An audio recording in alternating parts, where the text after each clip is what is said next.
أشهد أن لا إله إلا الله وحده لا شريك له وأشهد أن محمدا عبده ورسوله أما بعد فأعوذ بالله من الشيطان الرجيم بسم الله الرحمن الرحيم الحمد لله رب العالمين الرحمن الرحيم مالك يوم الدين إياك نعبد وإياك نستعين اهدنا الصراط المستقيم صراط الذين أنعمت عليهم غير المغضوب عليهم ولا الضالين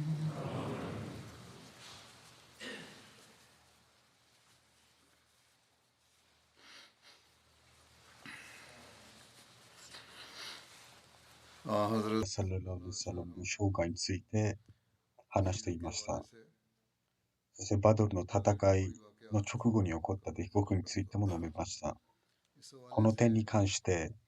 ヒジュラ歴2年目に起こった重要な出来事の一つが、メディナにおける墓地、ジャンナトル・バギーの設立であります。ジャンナトル・バギーの設立の詳細は次の通りです。聖なる預言者サララサラムがメディナに定住したとき、多くの墓地がありました。ユダヤ人にはユダヤ人の墓地があり、アラブの諸部族にはアラブの諸部族の墓地がそれぞれありました。当時メディナには様々な地域に分かれていたため、各部族はそれぞれの地域の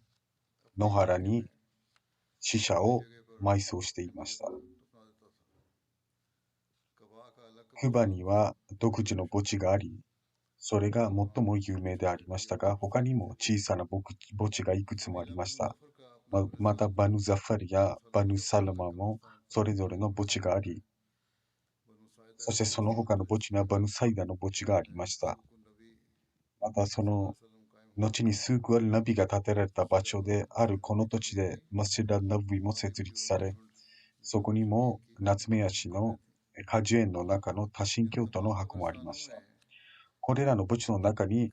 バキー・ウル・ガルカッが最も古く最も有名な墓地でありました。聖なる預言者サラサラムがここをムスリムたちの墓地としてお選びになった後、この墓地は常に残る独特の地位を獲得しました。ハズラット・オベダル・ベン・アビ・ラフェは次のように語っています。聖なる預言者はムスリムだけが埋葬できる場所を探していました。そして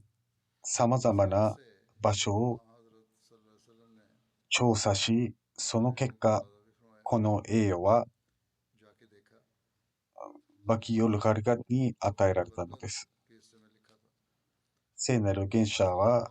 こう述べました。私はこの場所、つまりバキヨルガルガと選ぶように命じられたと。当時はバキウルハブハバとも呼ばれていました。なぜなら、ここには無数のガルカの木や定期があって、蚊や他の昆虫でいっぱいでありました。そして不潔でジャングルであるため蚊がこの地域に生息するため、そして彼らが飛び立つと煙が立ち込めるように見えました。そしてそこに最初に埋葬されたのはハズレト・ウスマール・マズーンでありました。聖なる預言者は、彼の傍らに石を置き、こう述べました。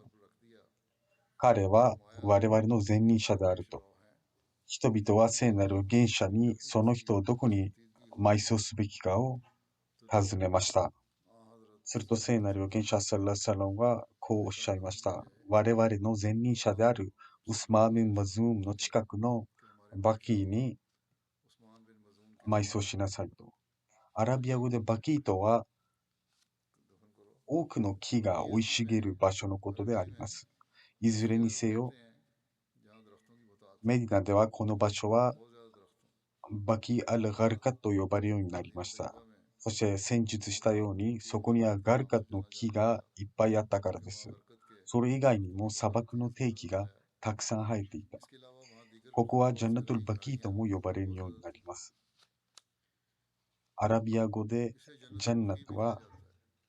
庭園や楽園という意味であります。そのためアラブ人以外の間ではジャンナトル・バキーとして知られています。アブドゥルハミッド・カリッド氏はこれらの様々な詳細を記録しています。これに続いて彼は次のことを忘れてはならないと述べました。アラブ人は一般的に墓地をジャンナと呼びます。この墓地の別の名前はマカーベル・ウル・バキーであり、これはベドウィンたちの間で一般的に知られていました。そしてこれについてハズレット・ミルザ・バシール・アマサーは、次長であるシーラット・ハタムン・ナビーンの中で次のように述べています。つまり今年末まで、ヒジュラ歴2年のことですね。聖なる預言者は彼の教友たちのためにジャンナトル・バキーと呼ばれる墓地をメディナに創設することを提案なされました。それが創設された後、教友たちは通常、この墓地に埋葬されました。この墓地に埋葬された最初の教友はウスマーン・ムズームでありました。ウスマーンは最も先駆的なムスリムの一人であり、正規を尊ぶ経験でスーフィズム的な気質を持つ教友でありました。ある日、イスラム教になった彼は、聖なる預言者にこう言ったと伝えられています。もしも聖なる預言者が親切にも許可を与えてくださるなら、属性を完全に捨て、妻や子供たちから離れ、自分の人生を完全にアッラーへの崇拝に捧げたいと願っていると。しかし聖なる預言者はそうすることをお許しになりませんでした。実際に属性を捨てるつもりがなくても、家族への義務に影響を与えるほど頻繁に断食をしたり、そして礼拝を捧げたりするような人々に対しても、聖なる預言者は、このようなご指示をなされました。神への義務を果たしなさいと。そして妻と子供たちに負う責任も果たしなさいと。客人に負う責任も果たしなさい。そして自分のための責任も果たしなさいと。これらの権利はすべて神によって定められたものであるからです。そしてその履行も信仰の一形態であるからです。聖なる預言者は、そのため、ウスマーン・ビン・バズームが、この世、この属性を捨てることを許さず、イスラム教における独身と禁欲を禁じながらも、両極端の中間に位置する、このコミュニティのために中道を確立したのです。聖なる預言者はウスマーン・ビン・マズームの逝去を深く悲しみました。そして伝承によりますと、彼の死後、聖なる預言者サララサラムは彼の額に接吻したという語りがあり、その時聖なる預言者の目には涙が浮かんでいたそうです。彼の埋葬の後、聖なる預言者は目印として、墓の頭に石を添え、ジャンナトル・バキーを時々訪れては彼のために祈っていました。ウスマーンはメディナに亡くなった最初のムハージルでありました。これからディ・アマルの遠征について触れたいと思います。これはバヌ・ガタファンの遠征としても知られています。聖なる預言者はガトファン族の、バヌ・タラバの氏族とバヌ・マハリブの氏族がディ・アムルという場所に集結したという知らせを受け取りました。これはガトファン近郊の村であります。彼らの目的はメディナ近隣地域を攻撃し、そして彼らを参加させることでありました。イスラム教徒に対して彼らを先導していた人物はバヌ・マハリブのダウタル・ブン・ハリスという人物でありました。この知らせを受け取るとすぐに聖なる預言者は人々を準備するようにご指示をなさい、450人の教友たちと数頭の馬を率いてメディナを出発しました。聖なる預言者はハズロ・ウスマン・ベン・アファーのメディナの代理に任命しました。ガタファンの遠征はヒジュラ歴3年のラビウル・アワルの月に行われました。そして聖なる預言者はラビウル・アワルの月の12日目にこの遠征に出発し、メディナの人々は11日間彼の不在を耐えなければなりませんでした。その後、ラビウル・アワル月の24日に聖なる預言者はメディナに帰還しました。聖なる預言者はガトファンに関する情報を収集するために野営を張った地域、ガトファンに近いゼィ・アムルと呼ばれる地域であったため、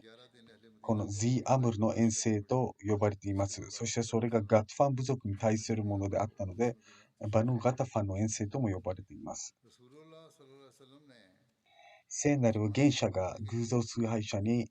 対抗するために出発するにあたって、メディナ出発後、教友たちは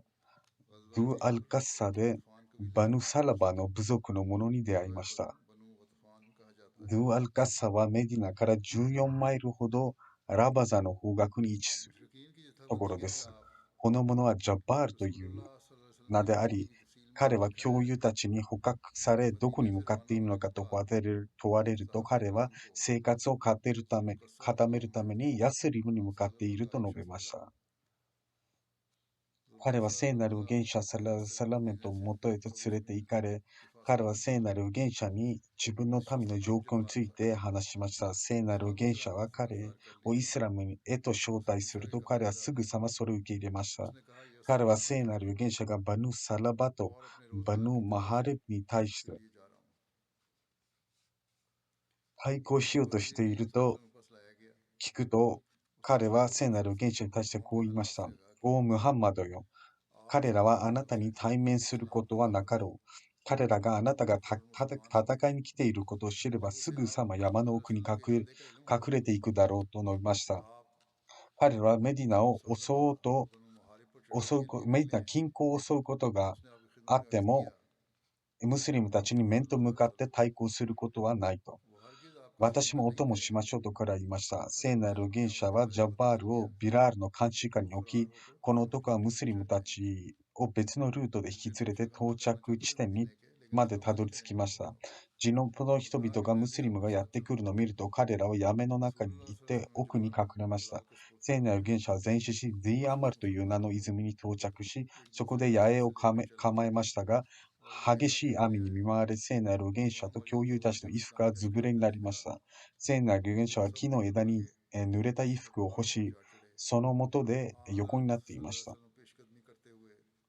そして教友たちはおのおの自分たちの仕事に気を取られていました。そしてここで聖なる預言者への殺害未遂が起こったのです。刀の持ち主である人物に関してこのような記述があります。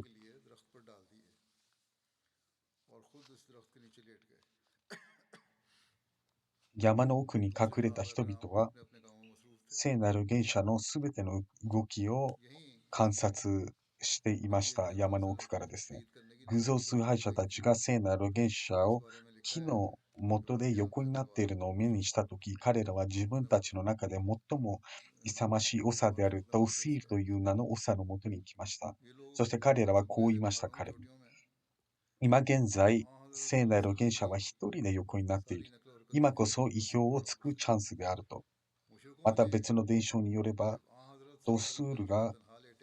聖なる預言者は一人で横になっているのを目にしたとき、このように言いました。ムハンマド、今手にかけなければ、アッラーは私を破滅させるでしょう。何はともあれ彼は刀を聖なる預言者に向けて歩み出しました。そして聖なる預言者の横になっている頭部のところで立ち止まり、彼は聖なる預言者にこう呼び起こし言いました。この状況で一体誰があなたの助けになるであろうかと、聖なる預言者はこう答えました。アッラーが私を保護するであろう。